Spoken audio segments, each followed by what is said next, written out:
ఈరోజు మనం ఒక అతిపెద్ద ప్రపంచస్థాయి రహస్యాన్ని ఛేదించబోతున్నాం. దీనికోసం మనం రోజూ ఆడుకునే ఒక చిన్న వస్తువును, అదేనండి జిగ్సా పజిల్ను ఉదాహరణగా తీసుకోబోతున్నాం. మనం భూమి కేవలం ఒక స్థిరమైన, కదలని, గుండ్రటి రాయి కాదు, అదొక నిరంతరం మారుతున్న అద్భుతమైన పజిల్ అని ఆధారాలు చెబుతున్నాయి. అసలు ఈ ఖండాలన్నీ ఇలా ఎందుకు అమరి ఉన్నాయి? దీని వెనుక ఉన్న సైన్స్ ఏంటి? ఇవన్నీ ఇప్పుడు వివరంగా చూద్దాం. ఒకసారి గ్లోబ్ను జాగ్రత్తగా గమనిస్తే ఒక ఆసక్తికరమైన అనుమానం రాకమానదు. వేలాది మైళ్ల దూరంలో పెద్ద పెద్ద మహాసముద్రాల మధ్య విడిపోయున్న ఈ భూభాగాలు ఒకప్పుడు ఒకదానికొకటి అత్తుకొని ఉన్న పజిల్ ముక్కలేనా అనిపిస్తుంది కదూ. ప్రపంచపటాన్ని చూసినప్పుడు ప్రతి ఖండం ఒక పెద్ద చిత్రంలో నుంచి విడిపోయిన భాగంలాగా మళ్లీ కలపడానికి సిద్ధంగా ఉన్నట్లు అనిపిస్తుంటుంది. దీనికి బెస్ట్ ఎగ్జాంపుల్ ఆఫ్రికా ఇంకా దక్షిణ అమెరికా ఖండాల అంచులను గమనించడమే. ఆ రెంటి మధ్య ఒక పెద్ద సముద్రమే ఉన్నప్పటికీ వాటి తీర ప్రాంతాలను పక్కపక్కనే పెడితే ఖచ్చితంగా సరిపోయే రెండు పజిల్ ముక్కల్లా అతుక్కుపోతాయి.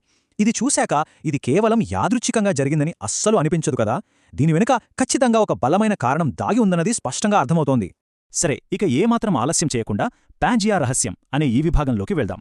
ఈ విడిపోయిన భూభాగాలు ఒకప్పుడు ఎలా ఉండేవో తెలుసుకోవడానికి మనం కాలంలో కొంచెం కాదు చాలా వెనక్కి ప్రయాణించాల్సిందే.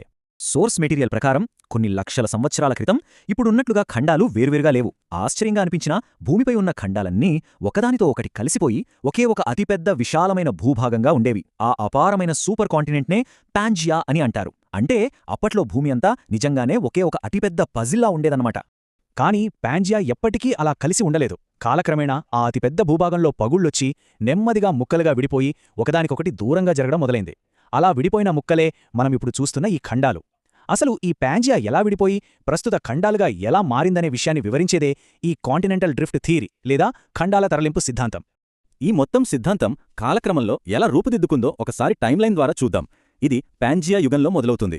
ఆ తర్వాత చాలా కాలానికి, అంటే 1912వ సంవత్సరంలో ఆల్ఫ్రెడ్ వెజనర్ అనే జర్మన్ సైంటిస్ట్ మొదటిసారిగా ఈ సిద్ధాంతాన్ని ప్రపంచం ముందు ఉంచారు. అక్కడ్నుంచి మొదలైన పరిశోధనలు ఖండాలు ఇంకా నెమ్మదిగా కదులుతూనే ఉన్నాయన్న నేటి వాస్తవం వరకు ఈ టైమ్లైన్ మనకు స్పష్టంగా చూపిస్తుంది. అయితే ఏ గొప్ప డిటెక్టివ్కైనా ఒక మిస్టరీని సాల్వ్ చేయడానికి బలమైన క్లూస్ కావాలి కదా. అలాగే ఈ పజిల్ ఒకప్పుడు కలిసి ఉండేదని నిరూపించడానికి కూడా మనకు ఆధారాలు కావాలి. అదే మన తరువాత విభాగం, సిద్ధాంతానికి ఆధారాలు, 4 ప్రధాన సాక్ష్యాలు. వెజనర్ ఊరికే ఈ మాటలు చెప్పలేదు. దానికి తగ్గ 4 బలమైన ఆధారాలను ఆయన చూపించారు. అవేంటంటే, మొదటిది మనం ఇందాక మాట్లాడుకున్నట్లు ఖండాలు పజిల్లా సరిపోవడం. రెండవది ఒకే జాతికి చెందిన జంతువుల ఫాజిల్స్, అంటే జీవాశ్మాలు ఎంతో దూరంలో ఉన్న వేర్వేరు ఖండాలలో లభించడం.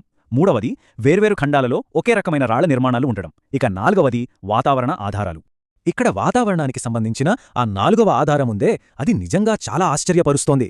అదేంటంటే, ప్రస్తుతం అత్యంత వేడిగా ఉండి ఎడారిలా అనిపించే భూభాగాల్లో కూడా ప్రాచీనకాలపు మంచు ఆనవాళ్లు బయటపడ్డాయి. అంటే ఏంటి? ఆ భూభాగాలు ఒకప్పుడు ఎక్కడో మంచుతో కప్పబడిన శీతల ప్రాంతాల్లో ఉండేవన్నమాట. ఒకప్పుడు భూమిపై ఆ ఖండాల స్థానాలు వేరే చోట ఉండేవనడానికి ఇంతకంటే పక్కా ఆధారం ఏం కావాలి చెప్పండే? ఇవన్నీ విన్నాక సహజంగానే మదిలో ఒక పెద్ద ప్రశ్న మెదులుతుంది. అదేంటంటే, ఖండాలు అసలు ఎలా కదులుతాయి? అంతంత పెద్ద భూభాగాలు గ్లోబ్ మీద ఒక చోటి నుండి మరొక చోటికి ఎలా షిఫ్ట్ అవుతాయి?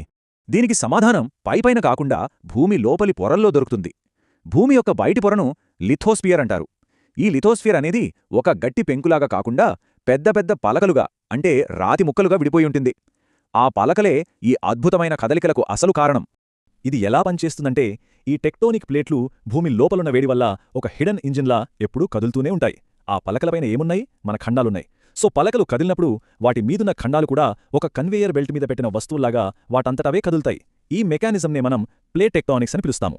ఈ మొత్తం ఎక్స్ప్లెయినర్లో మనం తెలుసుకోవాల్సిన అత్యంత క్రేజీ విషయం ఒకటుంది.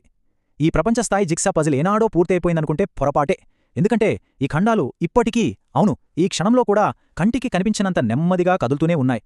అంటే భూమి తని తాను ఎప్పుడూ రీడిజైన్ చేసుకుంటూనే ఉంటుందన్నమాట. ఇక చివరగా ఒక చిన్న ఆలోచనతో ఈ ఎక్స్ప్లెయినర్ను ముగిద్దాం.